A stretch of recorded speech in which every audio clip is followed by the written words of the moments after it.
Alright, this is Chapter 9, Part 2.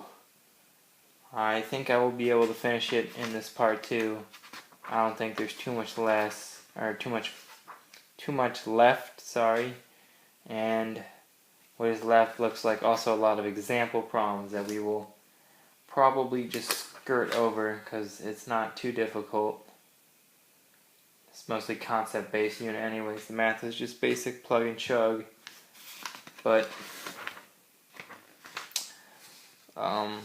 yeah, I didn't want to squeeze it all into one super long video. So, 2 parts. Let's go.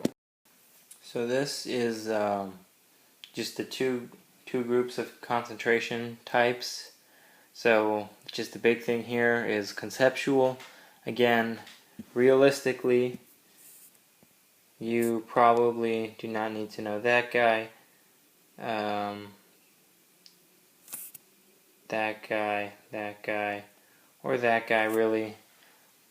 Realistically, it's pretty much all going to be molarity, maybe rarely some molality, so that's good to know anyways, but this is conceptual, so I'm just going to talk about it. Well, the great thing about these units is that they're not always accurate, these white guys up here. This is because volume is temperature dependent, so it changes with temperature. They're going to be related. So I guess proportional sign, I don't know that that's accurate because it's probably a tiny constant, but this is going to change with temperature. Therefore, you need to know conceptually which ones can change with temperature and why.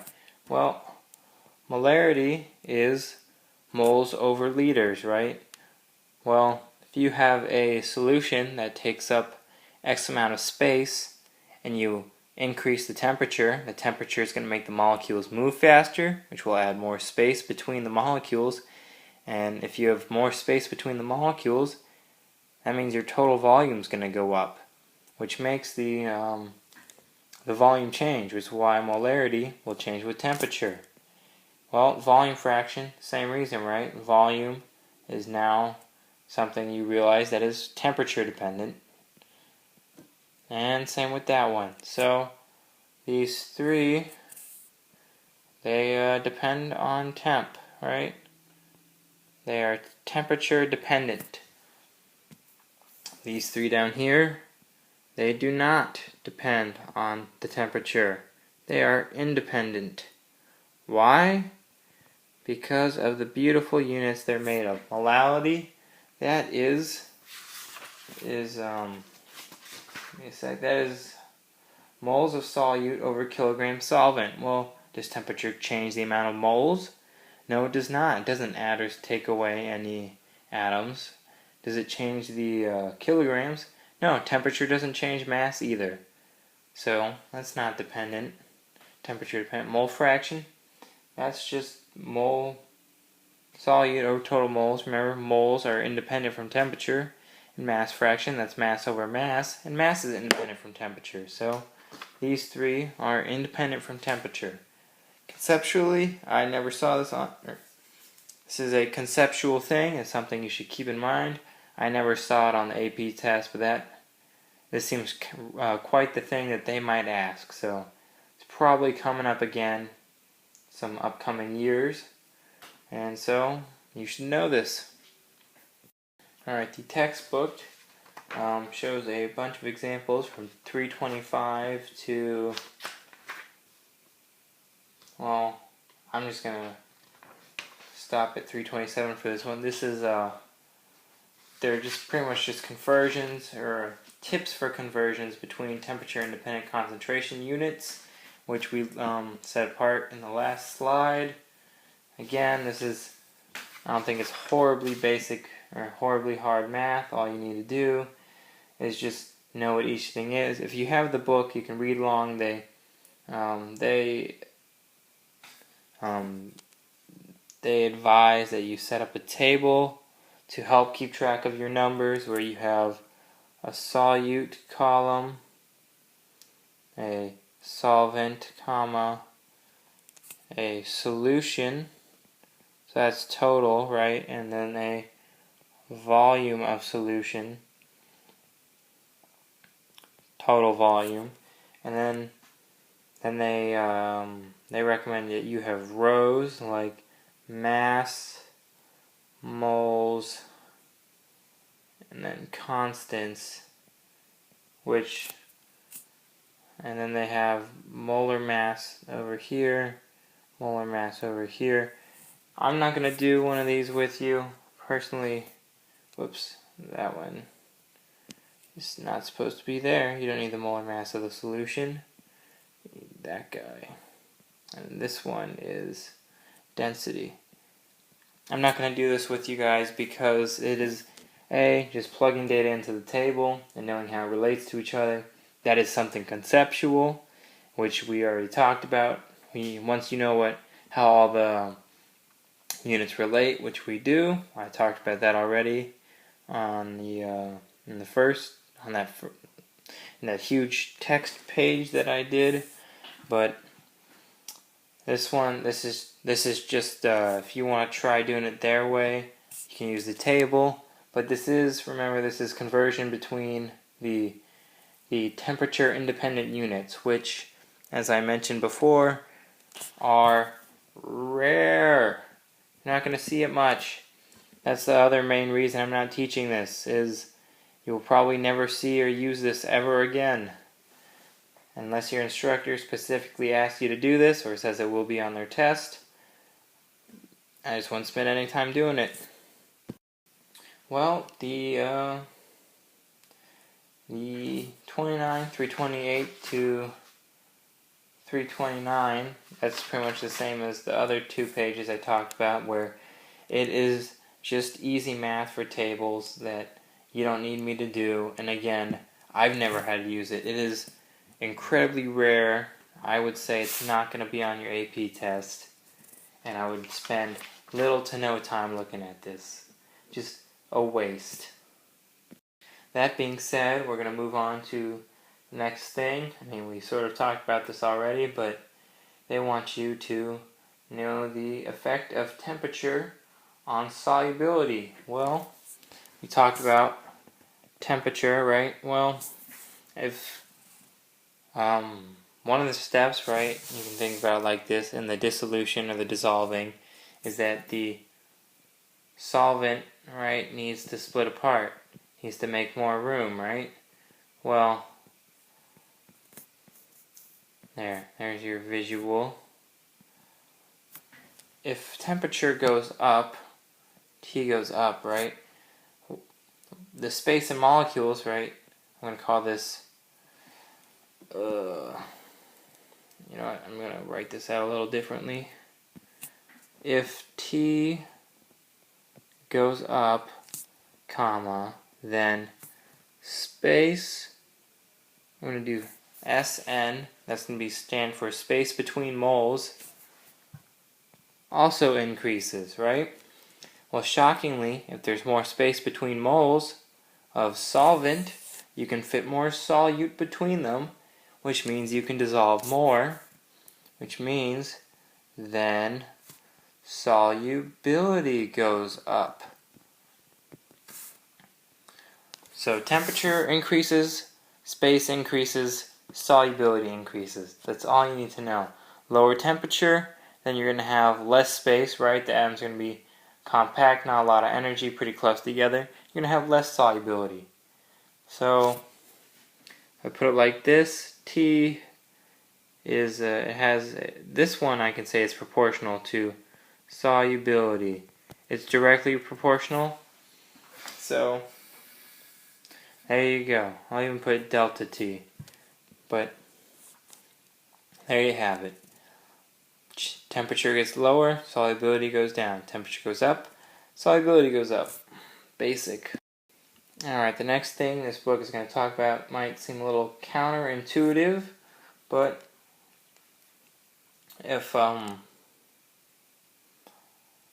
this is going to only affect gases. So this is the effect of pressure on solubility.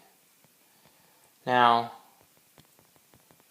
on water, or liquids I should say, when liquids are, they're not compressed very easily. So, when pressure happens, I should say this, write down so you can remember it. Solids and liquids, they're just not related. I don't even know how to write not related shorthand. They're not affected. I'll say not proportional. There you go. That looks sloppy. Maybe I'll use different colors. Alright. They are not proportional to pressure. This is because solids and liquids are not compressed very easily. So when the pressure goes up, there isn't an appreciable difference between the space between molecules, and so there's no difference in solubility. Or if there is a difference, which I mean it is minuscule, it's negligible, so you don't even need to worry about it or think about it. Gas, on the other hand, we know from before on our chapter on gases, like ideal versus real, they're pretty heavily affected by pressure. So the solubility of gas is directly proportional to pressure. Now, might seem a little weird. Well, this is because there's a couple reasons. I mean, the main one is that the compression increases the frequency with which the gas molecules hit the liquid phase and enter it. So this is, as the pressure goes up, there's gonna be, alright, you might have had equilibriums. If not, I'm sorry, this might confuse you, but this is an equilibrium. This is saying that there's always particles between the gas and that are changing between gases and liquids. So if there's a gas, it might be a liquid briefly and turn back into a gas. Well, as the pressure goes up, the space between the molecules decreases in the gas, and this is going to shift the reaction that way, which means now you're going to get the gases turning into liquids more than you have liquids turning into gases. This is because, again, the pressure is pushing the molecules closer together, and what's the one thing the gas has that makes it gas? It has huge amounts of space between the molecules, so it can be free and in the air. Well, if there's more liquids than gases, then it's going to dissolve a lot easier. So that's how you get this guy. That's just how it is. You don't need to go into explanation too much, I don't think, on the AP exam. I just had a multiple choice question personally that said something like, which of these will affect the solubility of gas? And it might have had option 1, could have been temperature, option 2 might have been pressure, and option 3 might have been something like, I don't know, that doesn't have an effect on it, like, or it even could have been something that does have an effect on it, and then you would have picked option 4. Well, you picked this, I don't know how I want to explain the AP exam format to you, but if you've taken SAT tests, you know, you might get a math equation with 1, 2, and 3 are either true or false statements, and you pick like A, B, C, D, which are your choices based on which ones are true. Like A might be only 1 is true, and B might be only 2 is true, but C might be 1, 2, and 3 are true, or 1 and 2 are true. So you'll get questions like that, or you'll get multiple choice where pick one that does this, and they'll just have one right answer. So again, all you need to know is that pressure makes gas more soluble, and I'll probably go into exam format at the end of this, in the last lesson. I might do a final lesson just on the exam format and maybe prep tips, but for now, sorry to make this such a simple thing so complicated. All you need to know is that that is true. Yay! Simplicity. So, if you want to, you can just ignore most of what I said and just focus on that. Alright, the only thing the next thing, I should say, that Barron's book has that is relevant is properties, colligative properties of solutions are called. They're pretty much just changes in the physical properties of the solvent when the solutes are dissolved into the liquids, or pure liquids when solvents, or solutes I should say, pure liquids when solutes are added. So the book has 1, 2, 3, 4, 5. The book has 5 equations. I'm not going to go over all 5. I think all 5 are useless. Not all 5. I think 3 of the 5 are useless. The only 2 I ever needed to know, I have mentioned these before, is freezing point, depression, and boiling point. If I can keep up with my handwriting, elevation. Now, I'll give you the equation and then I'll explain it. So, first here's the equation. It's delta T times kilogram solvent times gram solute. Now this is gonna be kind of weird because you have kilograms and grams used separately in the same equation, but you just need to either memorize, or I'm not 100% sure if it's given to you in the AP booklet or not, so I don't know if you should memorize or not. That's something I would look up. I would go on Google and say, is the freezing point depression equation in the AP booklet for the chemistry test, for the AP Chem exam.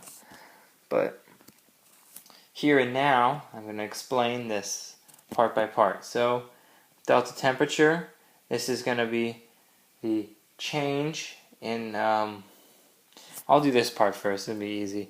So this is KF, this is freezing point in Kelvin. So the change in temperature is the it's going to be, you can think of it like this. It's going to be KF1 minus KF2. Actually, I should say KF2 minus KF1. It's going to get bigger. So this is just the change in temperature. So if at the end this whole equation, yeah. Okay, I have this equation set up a different way, but let me explain the parts and then I'll tell you what it equals. I'll just tell you what it equals. Normally, I don't know why the book does it this way, but this is how it has it set up. I usually see the equation a different way, which is why I'm having a little trouble with this.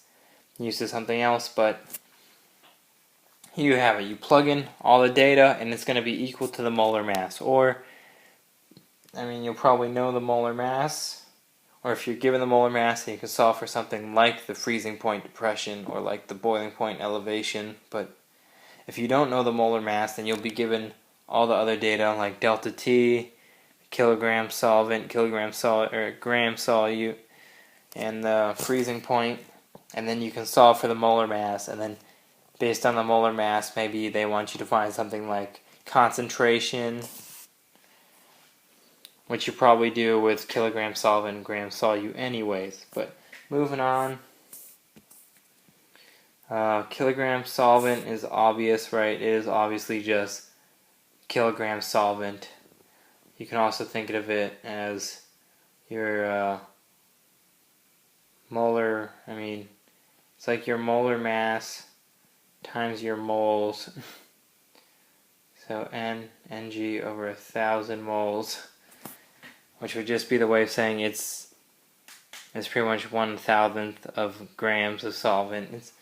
I don't even know why I'm giving you that. It's kind of stupid, pretty easy to do, and that's obviously just your grams of solute. So pretty easy stuff in parts, kind of big and scary on its own, and that's obviously your molar mass. So again, this is rarely used, but if you're taking an actual course, you will probably have a chapter test, and this will probably be on it. If I had to guess, I would say your professor or instructor or teacher would be nice enough to give you this equation somewhere on the test, like maybe in an addendum packet or something, or an appendix on your test. That'd be the nice thing to do, and pretty reasonable because they're pretty rare. I should be talking and writing the second one, but it is up to your professor how well you need to know this. Forgot chunk. That's what happens when you write and talk.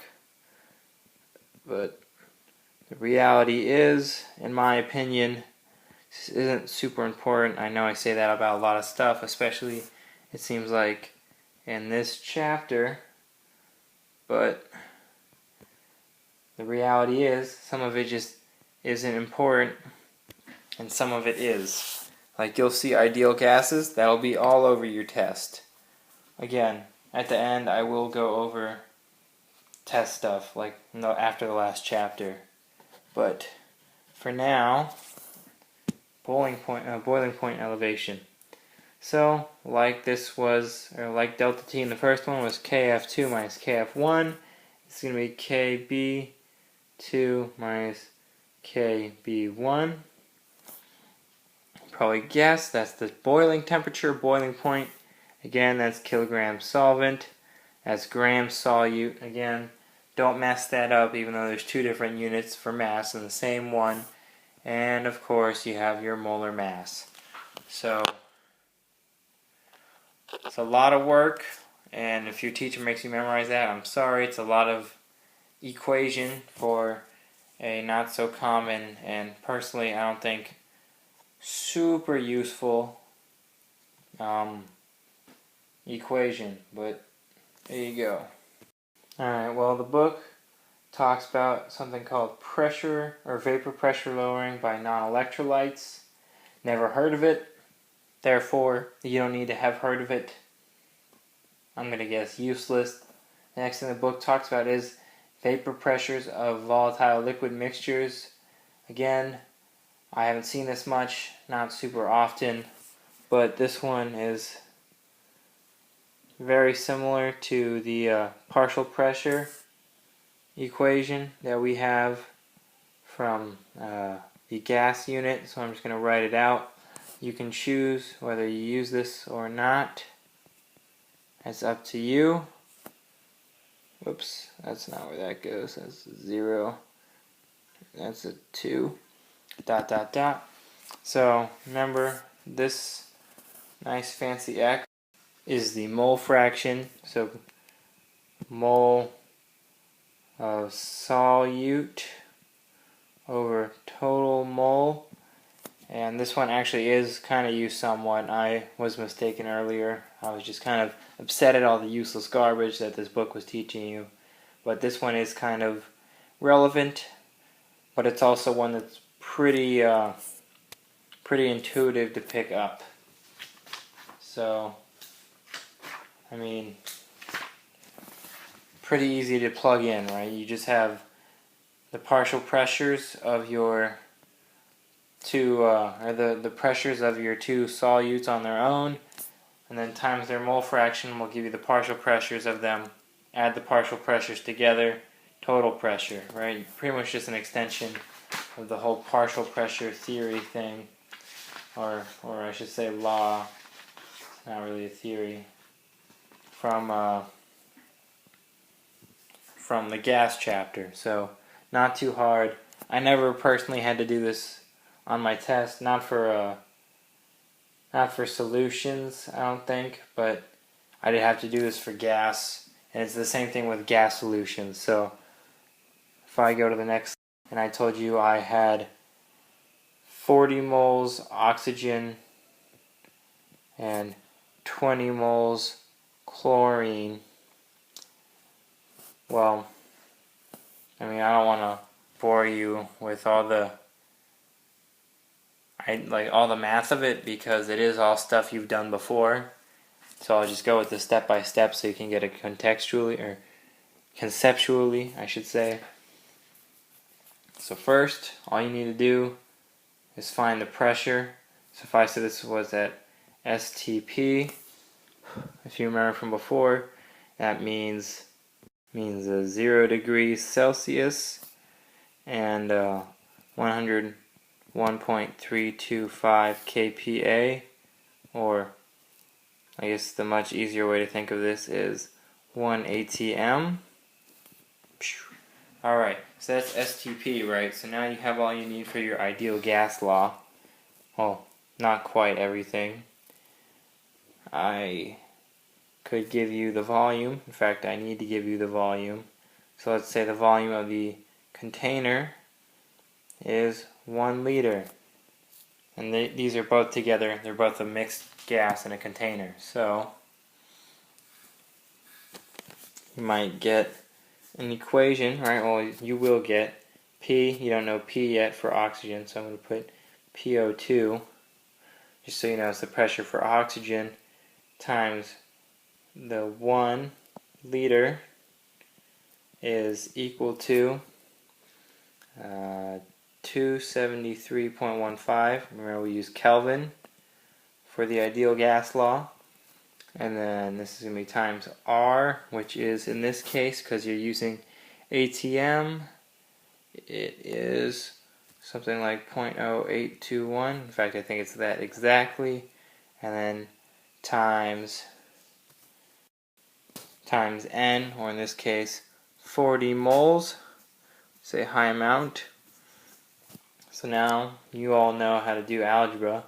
Just solve for P, divide this all by whatever this nasty product is.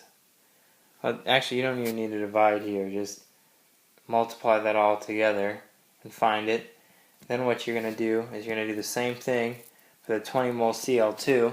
It's going to be the same setup exactly, except it's going to be PCl2 times 1 liter equals 273.15 K times 0.0821 R, which is the gas constant, if you don't remember, ideal gas constant, times 20, because you only have 20 moles of chlorine.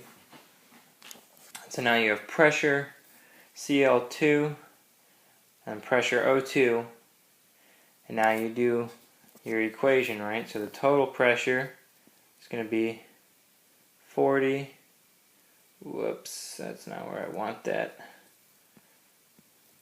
So pressure is going to equal 40 over 60. Remember, this is the X, or the mole fraction, of PO2 plus 20 over 60 of PCl2. So I think that is correct. And there you have it. The math there isn't too hard, and the steps I don't think are too hard either. You might actually see this for the liquids like it says you will in the book. I don't believe that, but that's how you'll see it for gases. Other thing you might see is they might draw you a picture so that they start in separate chambers. The oxygen, the chlorine. So maybe this is 2 liters of O2 and 1 liter chlorine. And then they'll tell you the pressures, and then you'll have to find the pressures before and after they mix. So it's kind of a hassle because the volume's going to change, and you need to know the partial pressure. I don't want to get into it right now because we are on solutions, but those are a few of the kind of problems you'll see on the AP exam that have to do with gas solutions. Alright, the Barron's book now talks about something called ideal solutions and positive and negative deviation from this. I've never even heard of this really before looking at this book. I mean, I used it for my AP Chem, but I did not need to know this. Never heard of it, never saw it on the test. Teacher never mentioned it, and there's a good reason. My teacher's pretty good at weeding out crap.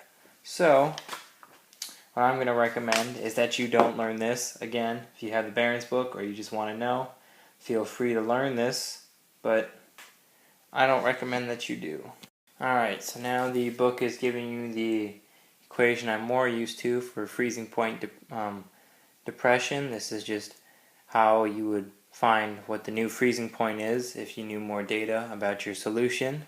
So this is pretty hard to read there. I forgot to squeak that in first, but that is supposed to say negative Kf, which is, again, is freezing point. Because it's negative, it's the negative freezing point. Well, and the other thing I want to mention is that that's gram solute times molar mass solute. And so if you think about that, that's grams times grams over mole, right? So that's going to be just G squared over mole. If you just want to shorten it that way, that's fine too. Well, obviously the boiling point, whatever word that is, boiling point elevation, that's the word I was looking for, is remember, it has the very similar equation. In this case, the K is not negative anymore. This is just KB. The KF is negative in the other one because otherwise you'd probably get a negative answer for your, or a positive answer, I should say, or an answer that just doesn't make sense. I should say negative answer because it's T of F, right, or it's delta T of F, so negative change, that can't be negative change, right? You're just going to have change or not change. And because you know it's freezing point depression, you know that it's just going to be lower than your old freezing point. So really, your freezing point 2, Kf2, equals your Kf minus delta T. Well, Kf1. Because boiling point is just elevating, you don't need to go through that mess, and you don't need to have a negative. So, but predictably, this is gram solute times molar mass solute. So again, you could just turn this over to G squared over mole if you just want to speed things up, but Kg solvent, you know, however you want to memorize it, it's up to you. But there you go. There's the more practical use of the freezing point depression, boiling point elevation equations, because they can give you data about your solutes and your solution, and you can tell them what the freezing point of their solution, of their new, or the boiling point of their solution will be. So, pretty big deal. Alright, well, next thing we're going to talk about is osmotic pressure. I probably have mentioned it once or twice before, but never explained it. It is represented by the symbol pi when you are writing it out. It actually even has the, it almost is identically the same as the ideal gas law, where if you're solving for osmotic pressure, osmotic pressure with an equation, you just have pi v, where this one is, the pi is the pressure because it is osmotic pressure. So osmotic pressure times volume is going to equal nRT. It really is the ideal gas law, but it also isn't. So also, I'm going to draw an experiment that you will need to understand how and what is happening.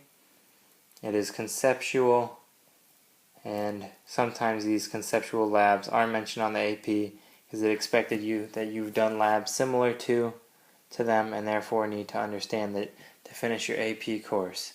So again, not the best drawing, but because I'm not the best artist and this is kind of hard to use, this program, but let's pretend these are even volume containers. A little better on that one. Alright, so say we have 2 levels of liquid. So this is the start here. So I'm going to label start, and I'm going to speckle you a bunch of red, and you are going to be dashed blue. So the dashed blue I guess it'll be dash blue on both sides, but some red too. So this is pure solvent. And this is solution. Now, if any of you guys know things about pressure and pressure changes, there's usually, the pressure change is usually from most concentrated to least concentrated, right? In an attempt to equalize concentrations, everything wants to be at a nice equilibrium. So like biology, water is going to move in and out of the cell until there's equal amounts of, or equal concentration of water inside as outside the cell. Same thing's happening here.